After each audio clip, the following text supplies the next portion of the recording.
With first place at stake in the AFC East Division, the Miami Dolphins face the Buffalo Bills in the Orange Bowl in Miami, Florida. 28 straight teams have trudged onto the Dolphins' turf. 28 straight teams have left it, with one more loss blemishing their records.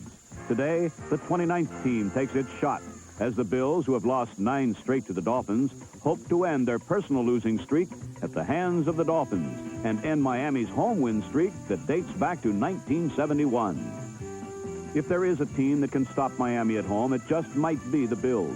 They field the redoubtable O.J. Simpson, who currently leads the AFC in rushing. He is nowhere near his record-smashing performance of last season, but then he doesn't have to be, for the Bills are far from a one-man show. Simpson has been bothered by a sprained ankle all season, but the Bills have shown that they can do other things. A superior offensive line creates the cracks so the juice can flow, and has protected second-year quarterback Joe Ferguson so well that he is ranked among the leaders in the conference in passing all season, despite a rookie year when he threw so infrequently that no one knew why Ferguson was known as the Arkansas Rifle while in college. This season, Fergie has shown them. His incredible improvement is a major reason that the Bills are currently tied with the Dolphins for first place in their division. Another reason is defense. The Bills no longer have to score 30 points to beat you. And with a now resolute defense to go with their well-rounded offense, a championship for Buffalo is a very real possibility. So today, 2 Super Bowl contenders face each other to perhaps establish a dominant role should they meet again in the conference championship game as the Miami Dolphins take on the Buffalo Bills in the NFL Game of the Week.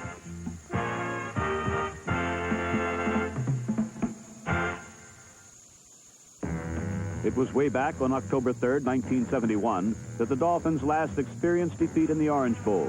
And last Sunday, the no-namers were all psyched up to put the squeeze on the juice for home victory number 29.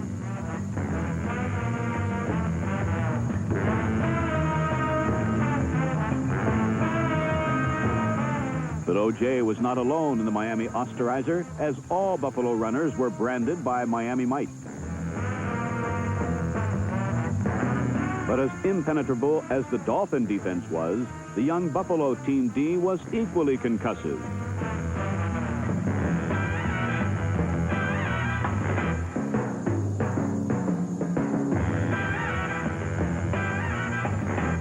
When Bill defenders weren't flattening Dolphin ball carriers, they were swarming into Bob Greasy's pass pocket with unsettling abandon.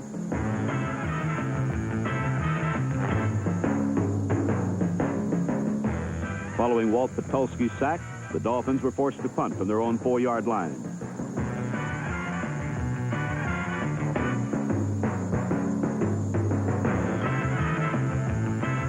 Donnie Walker's return put the ball at the Miami 31. But 4 downs later, the pass-minded Bills had blown their field position opportunity. On their next possession, Ferguson tried to establish the ground game, but O.J. was absorbed by a mass of aqua and orange. On 3rd and 6, Ferguson used Braxton on a draw that only drew a school of hungry Dolphins. And once again, the Bills relinquished the football. Even with continually excellent field position, however, the Dolphins, inside or out, couldn't buck the Buffalo Bills, far and fast pursuing defenders.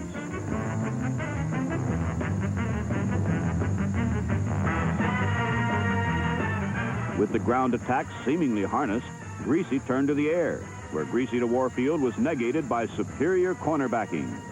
At length, the Dolphins called on Garo Epremian, whose 54-yard attempt to get his team 3 points fell both wide left and short, as the first quarter ended in a scoreless, bitterly contested stalemate.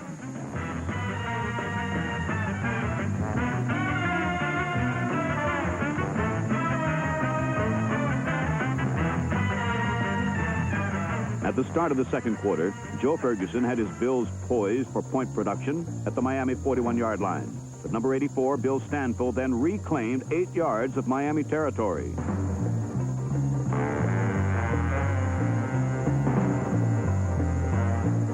It was a tremendous series for Stanfield, as on the following play, he howled in once more, and suddenly the Bills were facing 4th and 29 at the Buffalo 40.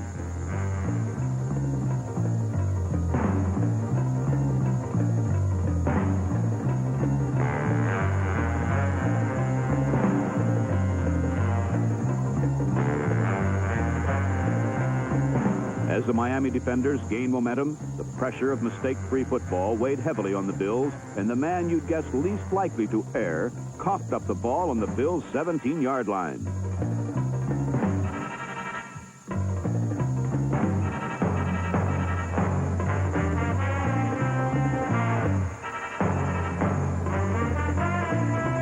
Another profile of Mr. Simpson's fumble shows number 32 carrying the ball in anything but a protective manner, as for the second time this year against Miami, O.J. turned over the ball near his own goal. Taking possession on the Buffalo 35, Bob Greasy didn't waste any time as he zapped the pass to number 89, Nat Moore, who trudged all the way down to the Buffalo 9-yard line.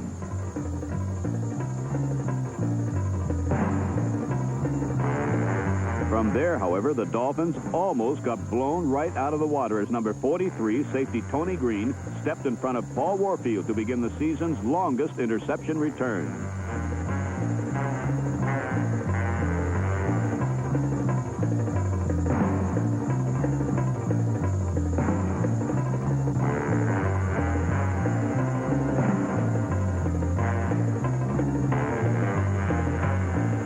"105 yards later, Mr. Green was an exhausted figure in the Miami end zone, but Green was not half as tired as he was disappointed when he learned a penalty had nullified his performance. There were certainly no complaints from Miami as Zonka slanted into the Bills' end zone for the game's first score and a 7-0 advantage over the snake-bit Buffalo Bills.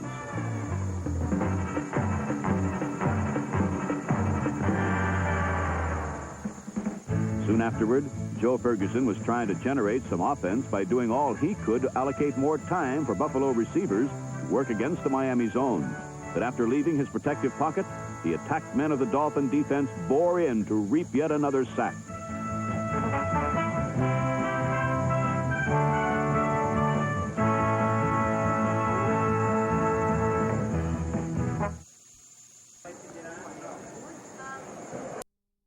Just before the half, Miami's offensive line took control of the line of scrimmage, and a march was underway.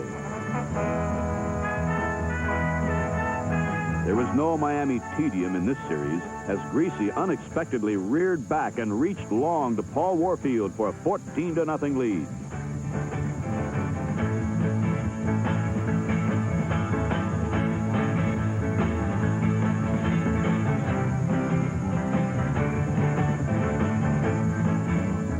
A repeat shows Greasy's classic form as he dropped deep behind leak-proof protection before stepping up to heave the bomb to Paul Warfield, who had one step on number 42, Neil Craig, and that was good enough for a touchdown.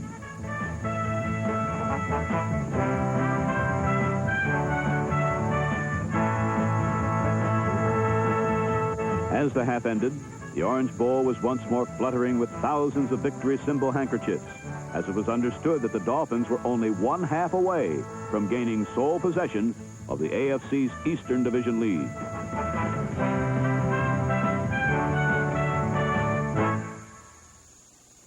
But Don Shula's face tells the tale of the beginning of the third quarter, and indeed Buffalo was on the move. Joe Ferguson started the drive in gear as he snapped a quick pass to J.D. Hill, who put a good move on number 57, Mike Colon, to pick up 11 yards and a first down. Then Ferguson handed to Jim Braxton, who got a block from number 32, then used his 243 pounds for a thrust to the Miami 24-yard line.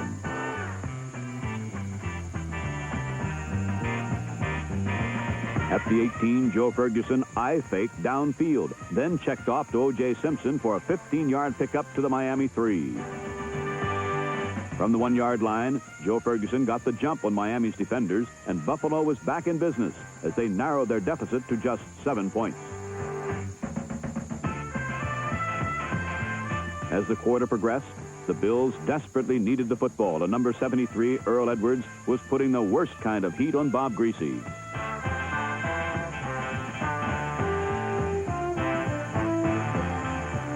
No less than twice, Edwards slammed into the unsuspecting quarterback's blind side after he had released the ball. And each time, after anticipating pain that thankfully did not exist, Greasy pleaded for official sanctuary from such obvious abuse.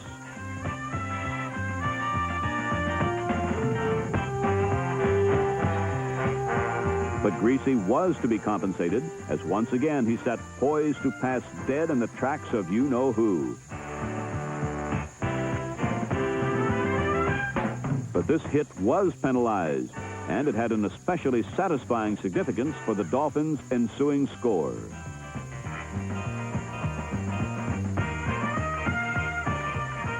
For as the top camera reveals, the pass that Bob Greasy never saw completed was indeed a strike.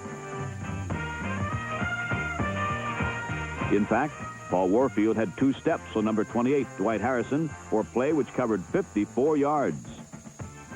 That's 54 yards plus the penalty against Edwards, which put the Dolphins in goal position at the Buffalo 6-yard line. From there, a weak side trap blown open by Larry Little let Larry Zonka for once ease into the end zone to gain a 21-7 advantage over the Buffalo Bills. Trailing by 2 touchdowns with just over a quarter to play, Ferguson was forced to go airborne. But not only couldn't he locate a receiver, he nearly lost the ball when number 84, Bill Stanfill, beat his blocker and smacked down Ferguson hard.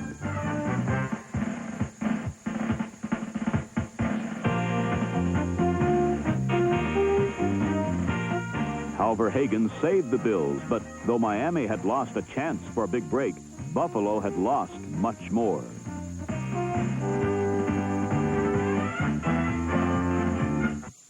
Well, we had an amazing road trip.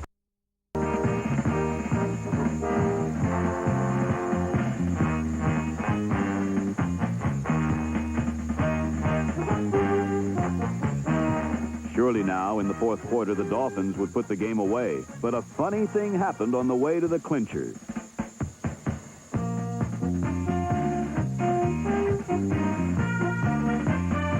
Mercury Morris botched a simple handoff, and linebacker Dave Washington carried his fumble in for a 42-yard touchdown that narrowed the Dolphins' lead to 7 points.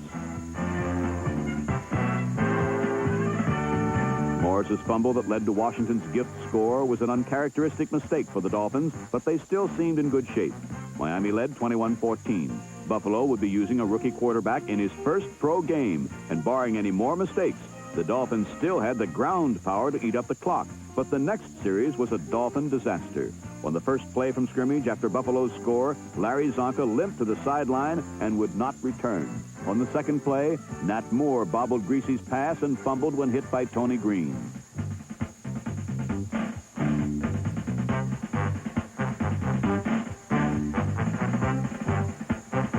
Dave Washington claimed his second fumble recovery in 3 plays, and Buffalo had possession 56 yards away from the tying touchdown. But the question remained, could Gary Marangi, a rookie quarterback from Boston College, move the Bills those 56 yards?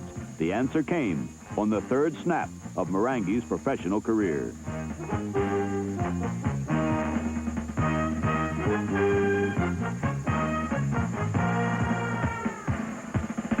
J.D. Hill's incredible catch was good for 44 yards and a touchdown. On his first pass as a professional, Gary Marangi had thrown for a score against a defense that should be too sophisticated for a rookie to crack. But not this rookie, for Marangi had passed the Bills into a 21-21 tie.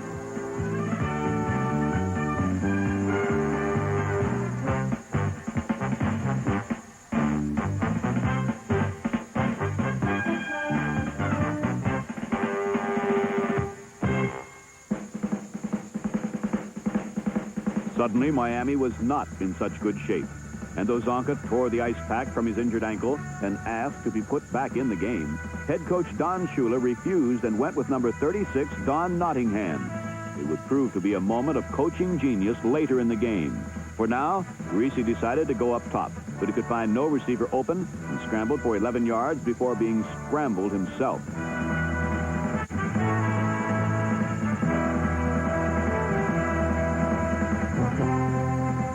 Looking at the play from another angle, we can see that Greasy again felt pressure from number 73, Earl Edwards. And to avoid yet another confrontation with the big end, Greasy hoofed it, only to run into another crunching tackle.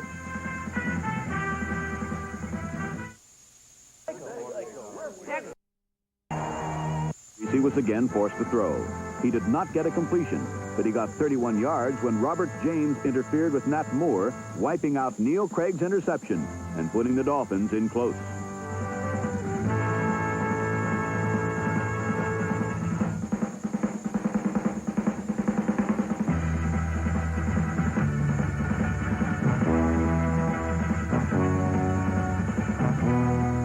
From the Buffalo 11, Don Nottingham made his first contribution to Don Shula's genius rating.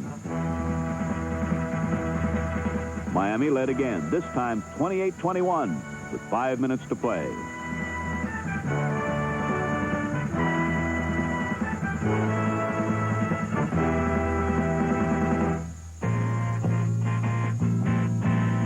The pressure now centered on the Dolphin defenders, who had been in this situation before, and a young man who had not. But you wouldn't have known it, as Marangi moved the Bills in despite the fact that Miami took away his running game and forced him to throw.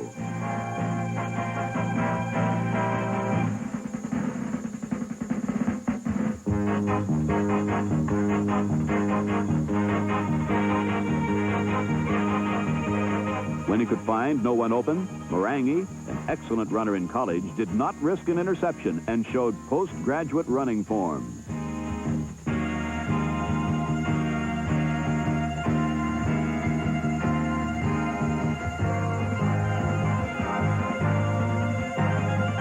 On the Bills' pressure drive, Marangi ran for 20 and hit on 5 of 6 passes for 54 yards. As the Bills inserted number 81, Bob Chandler, as a third wide receiver to help get receivers open for the young quarterback.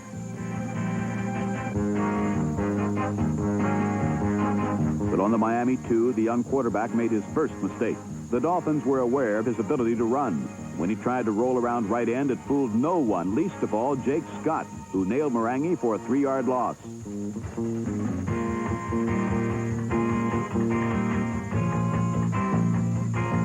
And now it was 2nd and goal from the 5 with less than a minute to go. And again, Marangi rolled right.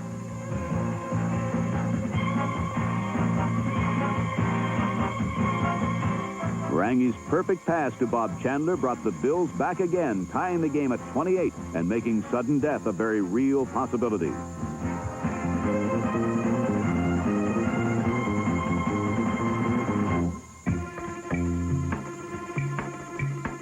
If the Dolphins were to win in regulation, they had some big hurdles to overcome. Hurdle 1 was a backfield without Larry Zonka. Number 2 was the fact that just 56 seconds remained. And number 3 came about when Hubert Ginn could only bring the kickoff out to the 19. The Dolphins would have a long way to go.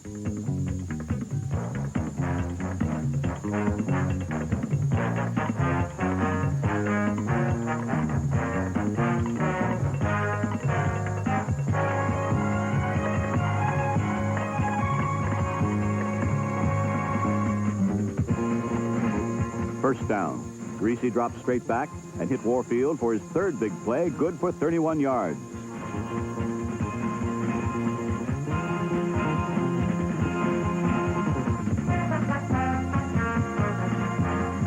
Looking at the play from our end zone camera reveals that Greasy got time and threw a perfect pass in between 2 Buffalo defenders. The play is a classic example of hitting the seam of the zones.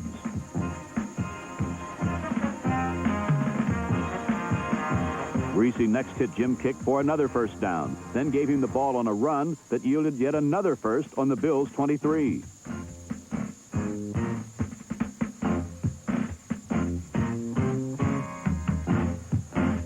Let's look at the play again, for it may well have won the game for the Dolphins. When Kick was met early, number 59, Buffalo linebacker Doug Allen, converged toward the stack. And when Kick broke free, Allen was no longer outside, enabling Kick to beat it around Allen for 15 yards.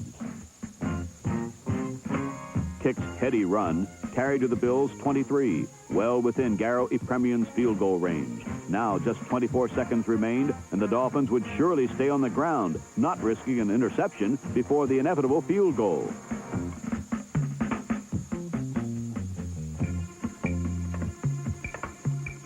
Greasy noticed that the Bills, hoping to force a loss, had a blitz on and called an audible at the line. It was the right call.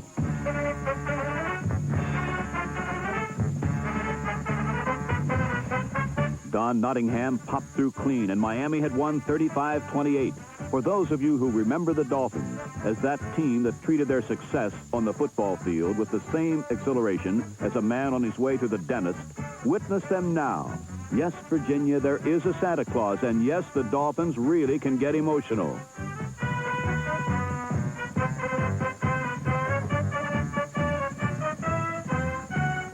There was good reason for this final bit of uncharacteristic Dolphin behavior. They had been involved in one of the truly great finishes in recent football history. The fourth quarter of the Bills-Dolphins game had seen count them, 5 touchdowns and as much action as few entire games contained. And of course, there was the fact that for the first time this season, the Miami Dolphins held undisputed possession of first place in the AFC East.